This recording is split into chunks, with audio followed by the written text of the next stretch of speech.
Assalamualaikum warahmatullahi wabarakatuh. Halo Sobat Warta Kota.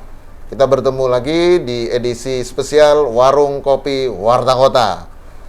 Kali ini kita akan wawancara eksklusif bersama Wali Kota Jakarta Utara, Bapak Ali Maulana. Hakim. Ali Maulana Hakim. Assalamualaikum Pak Wali. Waalaikumsalam warahmatullahi wabarakatuh. Terima kasih nih Pak Wali sudah berkenan menerima kami dari Warta Kota untuk ngobrol-ngobrol lah seputar pembangunan di Jakarta Utara ya Pak Wali ya. Ini Jakarta Utara kan wilayah Jakarta yang dulu dikenal daerah Brong banyak ya, tapi sekarang dengan adanya reklamasi Pantai Utara ini justru akan menjadi wajah Jakarta yang kira-kira gitu ya. Apalagi sebentar lagi juga akan berdiri Stadion Internasional, Jakarta International Stadium. Nah, mungkin Pak Wali bisa ceritakan apa itu Jakarta International Stadium, bagaimana pembangunannya, progresnya seperti apa, kira-kira begitu Pak Wali. Ya, sebenarnya saya sedikit kalau untuk cerita tentang Jakarta International Stadium itu sedikit saja yang bisa saya ceritakan kulitnya, karena sebenarnya lebih banyak ke BUMD yang mendapat tugas dan dinas olahraga yang sebagai leading sektor. Tapi tadi saya menarik dengan Pak bilang bahwa Jakarta Utara itu daerah Brong sekarang ini tergantung sudut pandang sih sebenarnya. Tapi memang sejak Pak Gubernur Anies ini segala sesuatunya diutarakan. Diutarakan. Iya. Nah, kenapa? Karena orang sudah mulai pembangunan itu meninggalkan utara. Jadi mulailah Jakarta berkembang ke selatan, ke timur, berkembang terus. Utaranya ditinggal. Akhirnya residu pembangunan ini tidak dirapikan. Makanya kata-kata Brong berantakan itu ya karena ditinggal. Nah, Pak Anies, Pak Gubernur kita nih, itu mulai pembangunan mengarah lagi ke utara. Makanya ada kata-kata diutarakan. Diutarakan.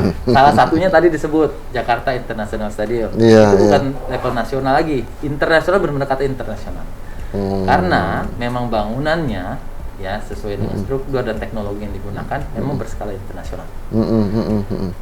Proses pembangunannya itu nanti memang bisa dilihat ya. Tetapi saya akan cerita bahwa lokasi itu dulunya. Ya, kalau cerita-cerita tentang sudut pandang Bronx ini, itu tanah kosong yang memang tempat buangan sampah sembarangan, sampah liar. Tempat jin buang anak lah kalau kata orang Jakarta ya dulu ya. Namanya sih keren, nama Taman BMW, tapi bukan BMW merek mobil ya. Iya. Itu kan slogan dulu Gubernur. Bersih, manusiawi dan berwibawa. Iya itu. Taman, tapi kenyataannya sampah yang menumpuk menahun, bau, terbakar, sering keluar asap. Jadi banyak sekali komplain masyarakat di sekitar situ. Walaupun di situ banyak juga perumahan yang lumayan lah menengah ke atas, tapi hawanya, udaranya udah nggak enak kalau buka jendela. Gitu, kasihan juga memang. Nah, kemudian itu bisa dirapikan ya pada saat proses pembangunan. Terus tanahnya sendiri karena kosong, tanah di Jakarta ini kalau kosong itu sedikit-sedikit pasti ada yang ingin menguasai gitu. Itu juga diselesaikan. Ada juga di situ namanya Kampung Bayam. Ini salah satu yang memang harus di resettlement gitu. Nah, inilah konsepnya, tidak ada kata-kata penertiban. Hanya ada resettlement action plan. Jadi bagaimana memindahkan kampung ini gitu yang lebih baik. Dan sebagian memang sudah ada di namanya kita ada shelter, karena ada pembangunan kan. Shelter dulu di Jalan Tongkol. Sementara dulu dipindahkan di situ, nanti pembangunan unitnya saya baru balik lagi. Seperti itu. Pembangunan unitnya nanti di sekitar mana tuh Pak? Nanti sebagian ada yang di dalam stadion kawasan, karena memang nanti juga dipekerjakan di sana. Tapi sebagian besar nanti akan dibangunkan unit rusun. Nah, lokasinya memang di sekitar dekat Jalan Ancol situ nanti.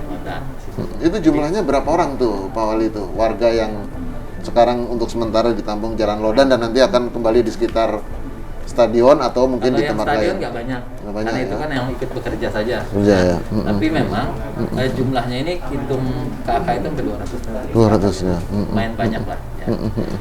Nah, ini bisa dipindahkan dengan tidak merugikan, tidak merasakan rugi lah, karena dihitung betul ya.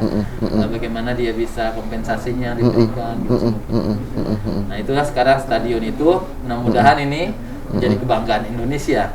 Kalau tidak salah sih sesuai time ininya, Time schedule-nya. time schedule-nya itu Desember ini sudah mulai uji coba lapangan utama. Karena rumputnya saya lihat sudah mulai digelar. Rumputnya sudah ada Ya. ya. Rumput sintetis atau rumput asli itu, Bang? Rumput asli, kalaupun yang lapangan latihnya itu sintetisnya hanya 3%-nya. Semi rumput asli. Kalau nggak salah rumput aslinya itu license FIFA gitu Oh, dari oke. luar. Tapi sebenarnya ngambilnya di Jawa ya. Jadi bukan dari luar negeri diimpor, bukan. Iya. Saya lupa nama ininya apa. Di Jawa saya lupa namanya, takut salah sebut. Iya. Bukan. Artinya ini rumput dari Indonesia, tetapi yang sudah sesuai dengan standar atau lisensi dari FIFA kira-kira gitu ya. Itu nanti yang akan menggunakan stadion ini siapa nih kira-kira nanti, Pak? Kalau stadion ini memang stadion milik Pemda DKI. Pemprov Nah, DKI ya. Jakarta dong. Mm-mm. Kan Jakarta punya juga klub ya. Nah, yang pertama klub yang atas nama Jakarta Persija. Ya. Itu otomatis nanti sepertinya akan jadi basecamp-nya Persija di situ. Tapi tidak menutup kemungkinan juga untuk klub-klub lain ya yang di Jakarta juga kan ada. Tidak hanya Persija. Terbuka. Tapi kegiatannya di sana bukan hanya untuk sepak bola. Karena fasilitas-fasilitas yang lain itu memang juga bisa buat aktivitas warga, termasuk aktivitas di perekonomian otomatis, bisa juga wisata di sana. Dan olahraga umum sekitarnya bukan hanya sepak bola. Iya. Nah, Jakarta Utara nih yang tadi Pak Wali sebutkan itu kan terus berbenah ya. Nah, sekarang selain stadion internasional yang sedang dibangun, sesungguhnya sebelumnya kan sudah pernah punya stadion juga tuh di Kamal Muara. Dulu sempat jadi home base-nya Persija Jakarta Utara kalau nggak salah ya, dan Persitara ya.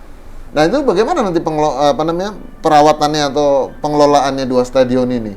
Ya. Ini kan berbeda. Nanti kalau yang stadion Jakarta International Stadion pengelolaannya oleh BUMD. BUMD ya. Jakarta oke. Jakpro. Kalau stadion-stadion yang lain itu di bawah Dinas Olahraga Jakarta Utara. Memang kita punya kesebelasan kebanggaan utara, namanya Persitara. Sementara ini memang base camp-nya masih di situ. Mudah-mudahan dengan dukungan, pembenahan manajemen, dan kita punya pendukung yang loyalis betul dengan Persitara, yaitu NJ Mania, Jakmania, itu luar biasa loyalisnya. Dengan potensi ini Persitara mudah-mudahan nanti bisa selevel nanti melewati Persija, mudah-mudahan lah. Nanti kita punya dua kesebelasan di Jakarta, yang ada di Jakarta Utara stadionnya bisa main di tempat yang sama di Jakarta International Stadium. Harapannya gitu NJ Mania-nya. Iya. Pak Wali, nanti Jakarta International Stadium kalau sudah beroperasi tentu kan akan memiliki dampak yang luas ya. Selain dampak sosial, ekonomi, juga dampak macam-macam lah terhadap warga masyarakat. Ini bagaimana supaya warga di sekitar itu yang sebagian ya mungkin dari kelompok tertentu yang nanti bisa menjadi dalam tanda petik tuan rumah dengan adanya stadion kelas internasional ini nih. Bagaimana menghadapi itu, Pak Wali? Sudah kita bicarakan dengan Jakarta Propertindo, Jakpro, bahwa dalam pengelolaan ini nanti butuh beberapa tenaga kerja dan juga butuh beberapa kerjasama juga. Nah, tenaga kerja ini tidak bisa juga meninggalkan kearifan lokal, jadi tetap nanti beberapa diberikan kesempatan gitu ya, untuk dari warga sekitar atau potensi wilayah sekitar untuk tetap beraktivitas aktif juga di pengelolaan Jakarta International Stadium, baik itu sebagai pegawai, teknisi yang tentunya akan kita latih dulu gitu. Sehingga memang warga yang tadinya tinggal di sekitar stadion itu, lokasi stadion itu nanti tetap akan bisa bekerja ya. Dan di sekitar kawasan stadion itu juga ada kawasan-kawasan waduk, namanya Waduk Cincin. Itu kan bisa nanti ada tempat kuliner, daya dukung dari stadion itu juga bisa diakomodir warga-warga sekitar yang ingin berusaha. Oh, jadi nanti pengembangan salah satu yang akan dilakukan oleh pemerintah kota administrasi Jakarta Utara juga mendukung keberadaan Jakarta International Stadion ini ya, Pak? Ya, kan di sebelahnya ada waduk tuh, bagus sekali ya, satu kawasan. Itu juga akan dalam kawasan penataan. Saya dengar dari Jakarta Propertindo juga akan menata kawasan itu, dan tentu ini akan melibatkan potensi wilayah sekitar. Pak Wali, Jakarta Utara selain akan punya stadion kelas internasional, juga kita tahu pernah ada satu kawasan namanya kawasan akuarium yang sempat heboh karena sebelumnya digusur oleh gubernur yang lama, kemudian sekarang ditata kembali. Tapi sebelum kita bicara soal kawasan akuarium, Sobat Warta Kota, dalam program Warung Kopi kali ini kita rehat sejenak dulu ya. Jangan lupa subscribe ya.